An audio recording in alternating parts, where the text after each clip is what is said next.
Muslim reports that Ali ibn Abi Talib radiyallahu anhu said, Allah's Messenger sallallahu alayhi wasallam informed me about 4 judgments of Allah.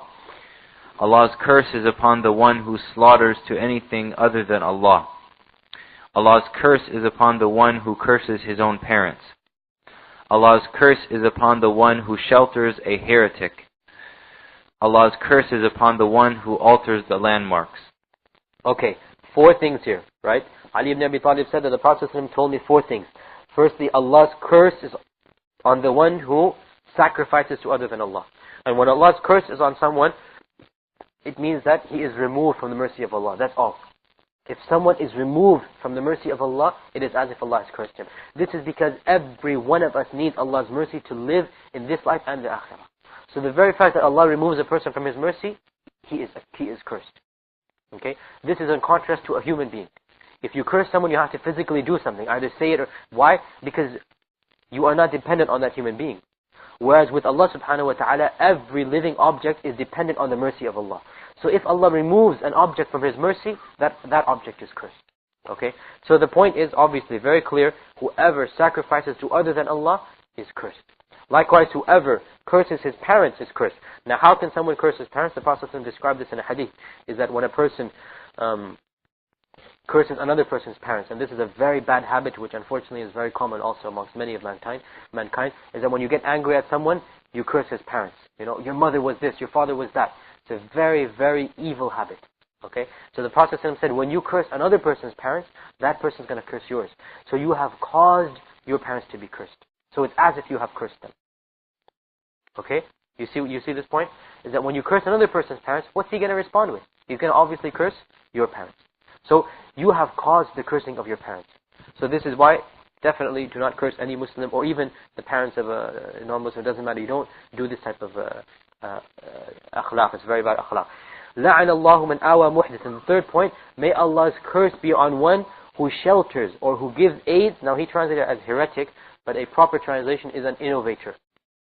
Okay? An innovator. Anyone who innovates into the religion of Islam. Imagine, if Allah's curse is upon the one who helps him, who shelters him, then what do you think is going to be the punishment of the innovator himself? Allah's curse is on the one who helps an innovator. Those that celebrate the Prophet's birthday, those that do... If you just help these innovators, if you just give them shelter, Allah's curse is on you. Imagine the punishment of the one who actually does the innovation of Islam. Okay? The third point, and the fourth point is Allah's curse is on the one who changes the signs of the earth. What does this mean? It means that, for example, there's a certain wall or a certain tree that was a boundary between... it says it?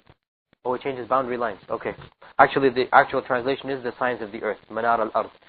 It's, for example, there's a certain tree or a certain wall or a certain well that would give the boundaries or the lines between your property and your neighbor's property. Okay? So you know that up till this wall, it is my property. And after that wall, it is your property.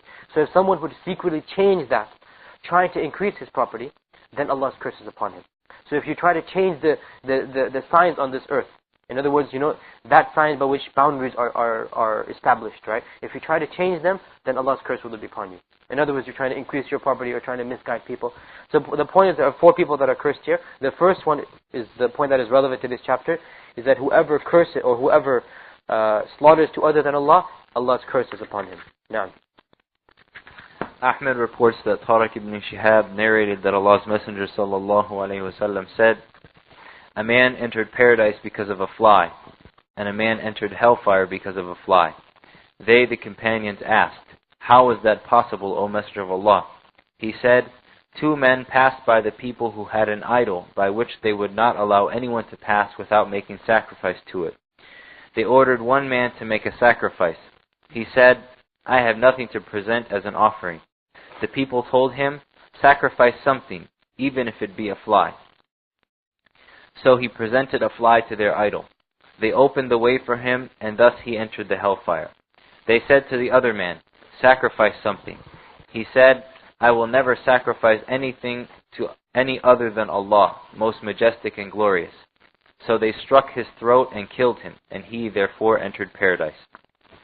Okay, this hadith has a slight weakness in its chain. Okay, so you should be aware of this, that it has a slight weakness in the chain. However, the concept is authentic, and this story has been authentically narrated from one of the companions, Salman al-Farisi.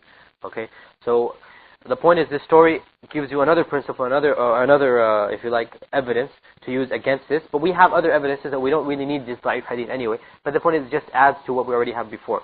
Now, in this story, the Prophet ﷺ said that a person was able to enter Jannah just because of a fly. Another person, he was caused to enter the fire just because of a fly. Obviously, there's something very strange. You're going to enter Jannah because of a fly? How is this? And you're going to enter the fire of hell because of a fly? So, the companions asked, how, O Messenger of Allah? So the Prophet said that two men passed by a group of people or a nation that they had an idol.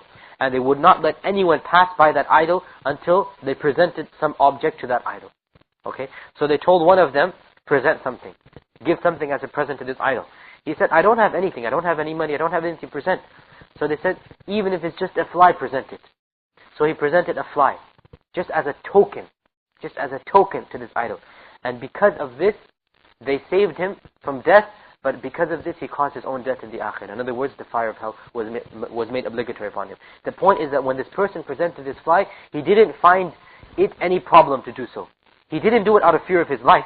If he did it out of fear of his life, then there would be no punishment. If someone puts a gun to your head and says, do sajda to this idol, and you do it out of fear of death, but you do it hating that act, this is allowed.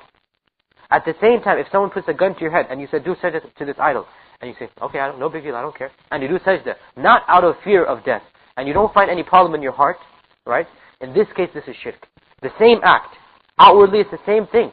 But the one case, you hated that act. The other case, you had no problem with it. This person, he falls into the second category. He had no problem with presenting a fly to this idol. So because of this one fly, he became a mushrik. When he felt, and obviously this person was a Muslim, in the sense that had he not been a Muslim, he would have gone to the fire of hell anyway. But because he went to the fire of hell, because of this fly, this shows you that he was a Muslim. But because of the fact that he felt no problem giving a fly to this idol, this caused him to enter into the fire of hell. Likewise, the other one, he was brave.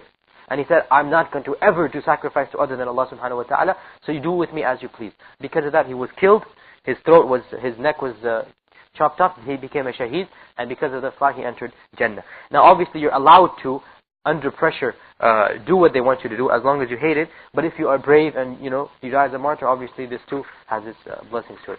We have time to finish one more chapter, inshallah, it's a short chapter. It will take 5 minutes. لا يذبح لمكان.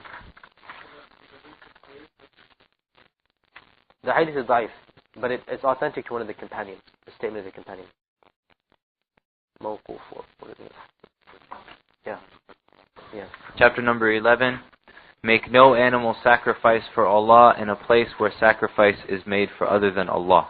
Okay, now this is chapter 11 basically is telling you that even at places where sacrifices are made to other than Allah, even at that place you cannot go and sacrifice to Allah. In other words, this will lead you to shirk. So suppose there's an idol that people sacrifice to.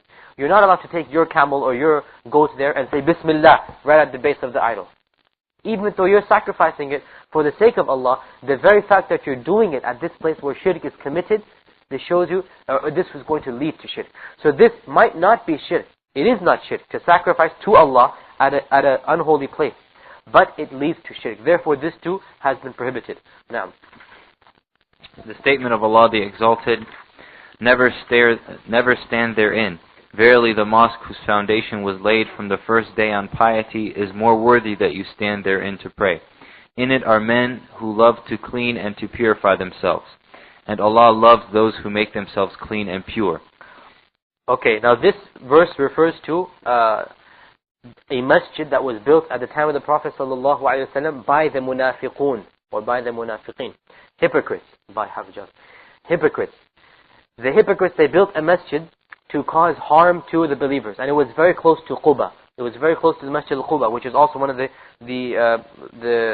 masjids of Islam that the Prophet and His Messenger, Allah and His Messenger praised. So they built it close to Masjid al-Quba to cause harm to the Muslims. So Allah tells the Prophet, never stand in that masjid. لا تقم فيه أبدا. Never ever stand in that masjid. Even though it's a masjid, even though it was built, quote unquote, for the worship of Allah, but it was built to cause harm to the Muslims, it was built to cause disunity amongst the Muslims, so don't stand in that masjid.